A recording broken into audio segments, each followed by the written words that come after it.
Assalamualaikum warahmatullahi wabarakatuh.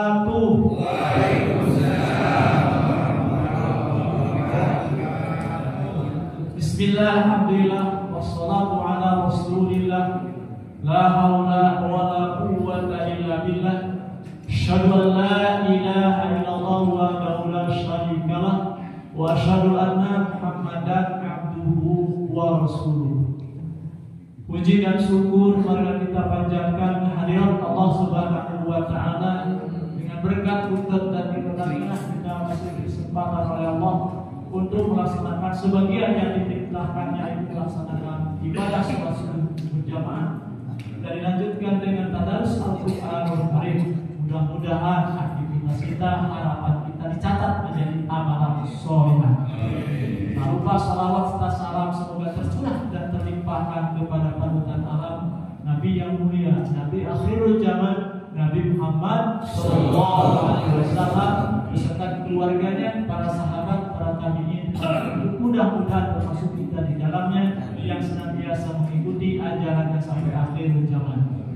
Yang saya hormati Bapak Ketua RW 13 beserta jajarannya, yang saya hormati Bapak Ketua DKM beserta jajarannya, yang saya hormati Bapak Ketua RT 1 serta MBS sejajarnya, hadirin buat hadirat yang saya cintai. Pada kesempatan yang berbahagia ini, mungkin minggu kemarin saya jadi pembicara. Minggu sekarang saya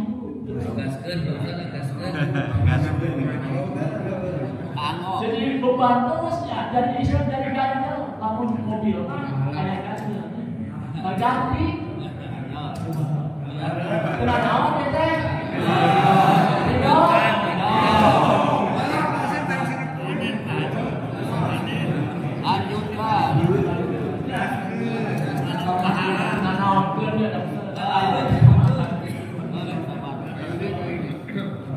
pada kesempatan yang berbahagia ini saya akan menyampaikan tentang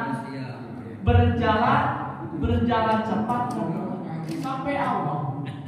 Mengungkapkan berjalan saja ada di dalam Al-Quran. Ada yang berjalan biasa, ada yang berjalan cepat, dan ada yang sampai berjalan dan berjalan cepat dilombakan. Di antara RW, ayeuna umur 17 tahun sampai ke dunia. Subhanallah, itu anugerah dari Allah Subhanahu wa taala. Apapun yang kita laksanakan, baik dan buruk, itu sudah tertera di dalam Al-Qur'anul Karim. Baik atau buruknya lisan adalah cerminan dari baik buruknya hati. Kadang-kadang orang sama ngobrol keluar di mulut kita itu cerminannya. Lamun ngobrolnya hade, cerminan batin kita teh hade. Lamun ngobrolnya jorok, ngobrolnya teu bener, teu baik, eta cerminan hade urang teh teu bener. Kosong itu. Sanapeun. Bagian bagaimana baik atau buruk yang keluar dari teko adalah cermin dari baik atau buruknya isi di dalam teko. Kuningan teko, bari genah teko teh sih. Bari oda air. Lamun eta teko teh diasupan ku air putih, dikeluarkeun ku urang kana gelas jadi naon? Putih. Lamun eta teko teh diisian ku air susu, dikeluarkeun tina teko teh jadi air susu. Masuk susu.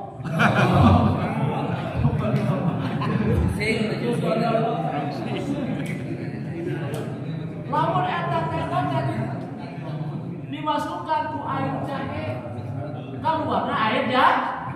Cuman sok minum air jahe.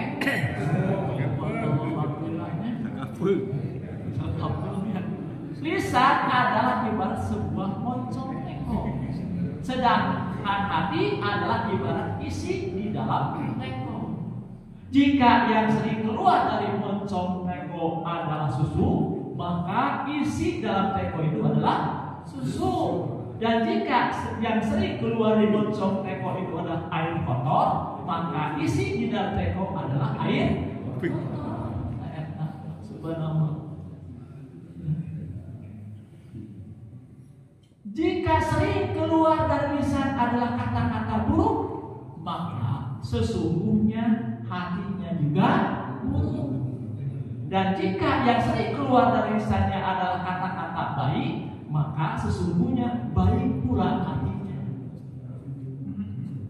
Luar biasa.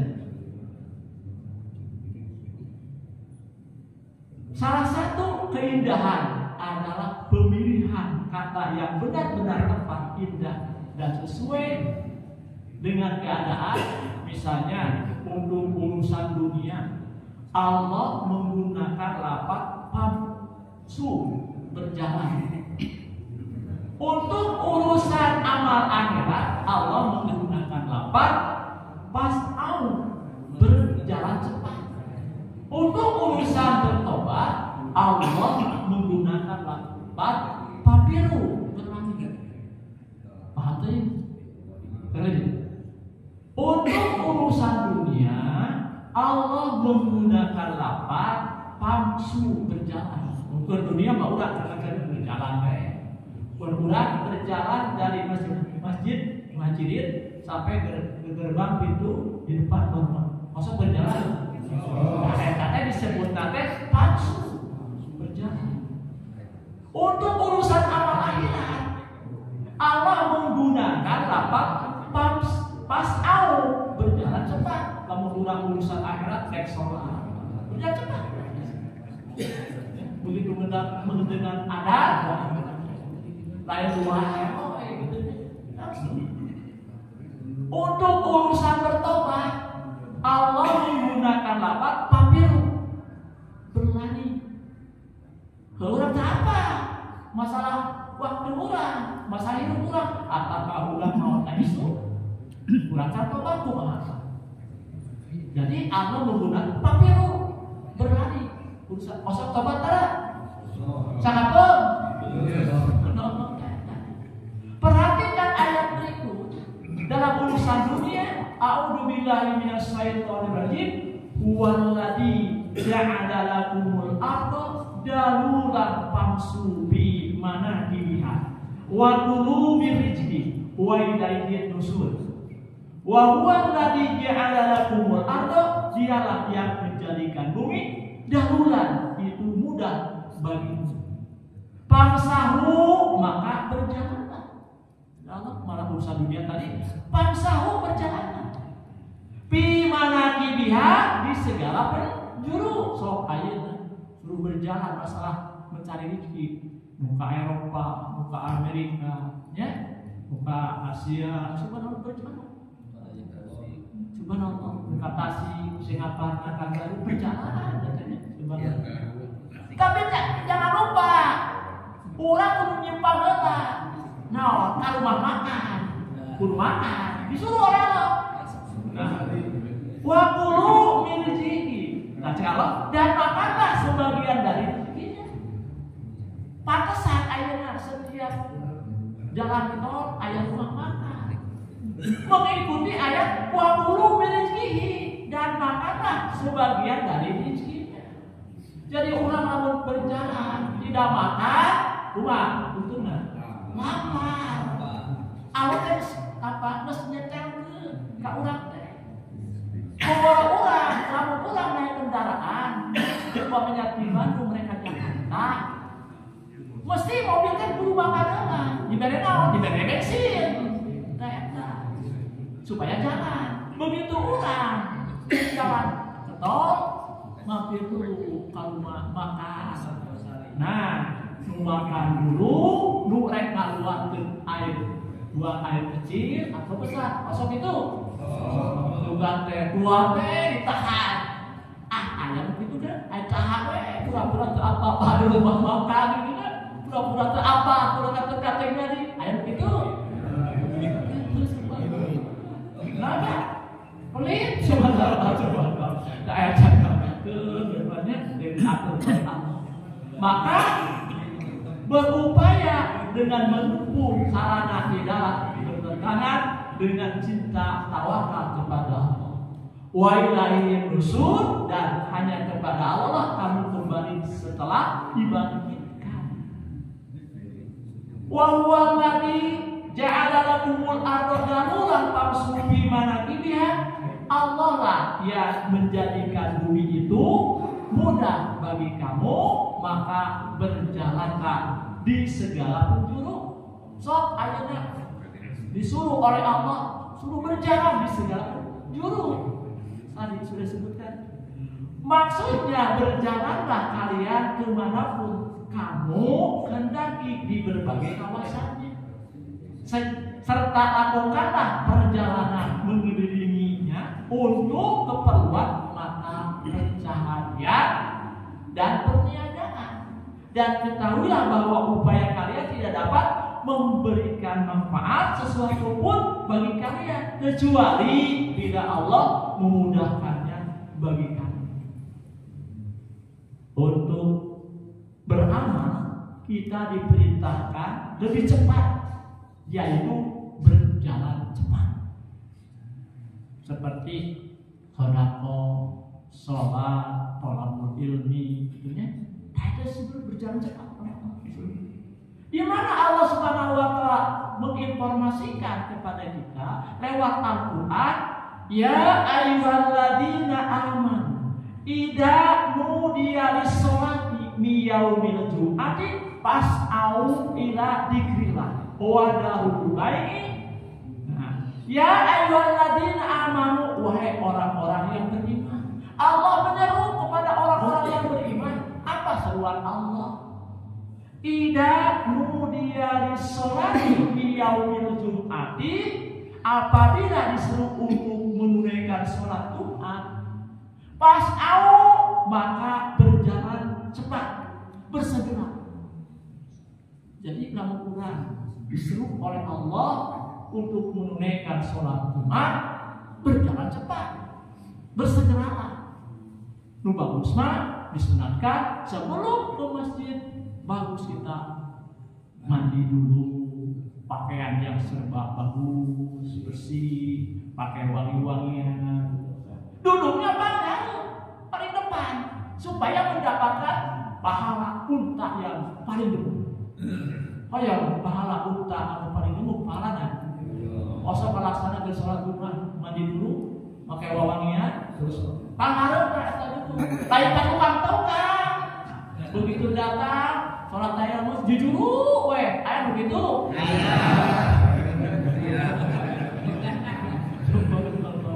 Saya tahu tadi teh hadiah oleh Allah teh. Numpang gede-gede amal, numpang gede pahala dari Allah. Begitu melaksanakan sholat Jumat, pakai mandi dulu, pakai pakaian bagus, pakai minyak wangi supaya wangi, kita duduk paling depan. Pahalanya sama dengan pahala unta yang paling berat. Subhanallah, luar biasa. Tapi kurang baca eta, sok inget karena pahala. Di itu dijuru ngobrol, dijuru teh. Teh naon diobrolkeun teh? Masuk itu. Ila dikirahi untuk mengingat Allah. Wadarul bayi dan tinggalkanlah jual beli. Lamun ke Jumat, kurang sholat Jumat, tinggalkan jual beli. Kurang ingat ke Allah itu. Ini yang diarahnya. Begitu Jumat, sebelum masuk Jumat, sebelum melaksanakan sholat sudah tutup semua. Toko-toko ditutup semua. Jadi aktif. Maka ketika kita belanja di hari Jumat, harusnya pagi-pagi. Jangan sampai ke Jumat tadi tinggal ditutup. Sok tanyakan kamu, di pusat pernah ibadah haji. Ya Jumat, benar-benar yang haji Jumat. Subhanallah. Sedangkan untuk urusan bertobat, maka kita diperintahkan secepat mungkin berlari. Nah, dalam urusan tobat mau teh lebih cepat berlari.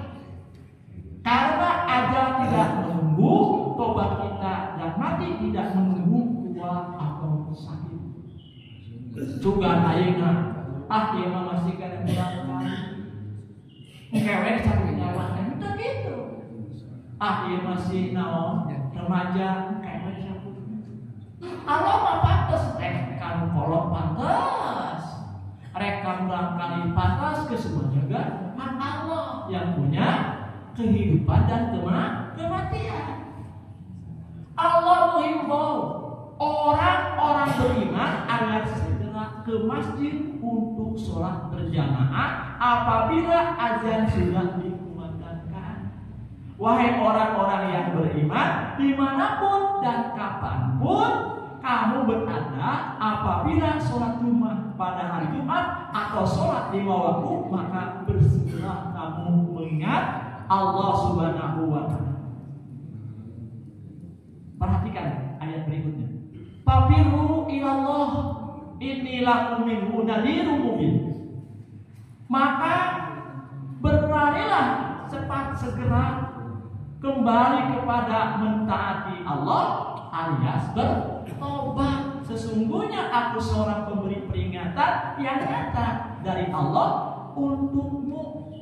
Quran surat Ad-Dariyat ayat 50. Wahai manusia, kata Allah, demikian besar kekuasaan Allah, maka segeralah kembali kepada Allah dengan senantiasa mentaati ajarannya dan menunaikan perintahnya. Sungguh aku adalah seorang pemberi peringatan yang jelas dari Allah untuk kepentingan dan kebahagiaanmu. Maka Allah Subhanahu wa Ta'ala menyuruh kita untuk beribadah, untuk bertobat kepada Allah, bukan untuk Allah, tetapi untuk kepentingan kebahagiaan kalian. Ustaz gogolokan, baik untuk Ustaz, tapi untuk diri pribadi masing-masing untuk melaksanakan tobat. Kita punya dosa tidak? Sabrun, jika bukan dosa banyak, subhanallah. Pada ulang punya dosa. Dosa kecil atau dosa besar, subhanallah. Baik hamdu minallah maupun hamdu minallah. Dalam hadis yang diriwayatkan Abu Dar radhiyallahu anhu katakan dia menghadiri pengajian lebih utama daripada sholat 1000 rakaat, menengok 1000 orang yang sakit dan melayat 1000 jenazah. Tuh saking pentingnya menghadiri pengajian itu lebih baik dari apa namanya sholat 1000 rakaat maksudnya. Menengok 1000 orang yang sakit dan melayat 1000 jenazah. Kenapa disebut penting pengajian? Karena kalau kita sholat tidak berilmu tidak diterima sholat. Umpamanya sholat jenazah, orangnya sholat jenazah bawa nawan, bawa sajadah, karena dia punya ilmu, ruku sujud, kata sholat jenazah kok gitu. Nah ayat itu, ayat kata apa ilmunya? Sholat jenazah mah mau 4 takbiran, ya gitu. Jangan ulah salah. Hadirin ikhwatul iman yang sama-sama harap ridho dan maghfirah Allah Subhanahu wa Ta'ala. Di antara kelebihan anak Adam adalah bahwa nama Allah Ta'ala diperuntukkan bagi kemanfaatan dan kemudaratan anak Adam. yakni menjadi kebalikannya. Maksudnya apabila anak Adam disebut makhluk, maka Allah disebut Khaliq, pencipta. Apabila anak Adam sebagai penerima rezeki, maka Allah sebagai pemberi rezeki. Apabila anak Adam sebagai pengabdi, maka Allah sebagai yang diibadahi. Apabila anak Adam sebagai orang yang berdosa, Allah sebagai pengampunnya. Kurang bertobat supaya Allah mengampuni kepada kita. Apabila anak Adam meminta manfaat, Allah sebagai pemberi manfaat. Apabila anak Adam sebagai orang yang zalim, maka Allah sebagai yang adil. Apabila anak Adam sebagai orang yang dijolimi, Allah sebagai penyiksa si zalim. Ibnu Abbas menjelaskan maksud segera berlari menuju tobat. Beliau berkata, berlarilah kembali kepada Allah dengan tobat dari dosa-dosa kalian. Mengapa demikian? demikian karena orientasi kita adalah akhirat. Sudah banyak manusia yang mati-matian mengejar dunia, padahal dunia tidak bisa dibawa mati. Kerja siang malam dan menjadi budak dunia. Oh segitu orang ngejar-ngejar dunia. Sakapung atau robakan. Pada dunia tidak akan dibawa mati. Ya orang yang meninggal dunia yang dibawa teh hanya kain kapan. Oke anu bareng murah-murah kan? Ieu mah jelema beungan. Oke, kain kapan paling istimewa teu tetep we anu murah. Akhirnya dengan hidayah dari Allah mereka pun sadar. Mereka menyatakan dahulu capek-capek kejar dunia, dapatnya itu saja, bahagia itu saja, lebih baik ubah orientasi jadi akhirat. Bisa jadi dunia di tangan, tapi akhirat di hati. Semoga kita tidak tertipu dengan dunia dan menjadikan akhirat sebagai orientasi dan tujuan utama kehidupan ini. Hanya Allah yang memberi taufik hidayah untuk berbuat kebajikan, yang selalu mengharapkan ampunan dari Rabb-Nya. Mungkin itu yang saya dapat sampaikan. Mudah-mudahan jadi ilmu yang bermanfaat, bermanfaat untuk diamalkan dalam kehidupan sehari-hari. Mohon maaf, kita berdoa kepada Allah Subhanahu wa taala. Amin ya Allah ya rabbal alamin. Allahumma shalli ala Muhammad wa ala ali Muhammad kama shallaita ala Ibrahim wa ala Ibrahim wa barik ala Muhammad wa ala ali Muhammad kama barakta ala Ibrahim wa ala Ibrahim fil alamin innaka Hamidum Majid. Rabbana hab lana min azwajina wa dhurriyyatina qurrata a'yun waj'alna lil muttaqina imama. La ilaha illa anta subhanaka inni kuntu minadh dhalimin. Rabbana atina fid dunya hasanah wa fil akhirati hasanah wa qina adzabannar. Aku qouli hada wa astaghfirullahi wa atubu. Assalamualaikum warahmatullahi wabarakatuh.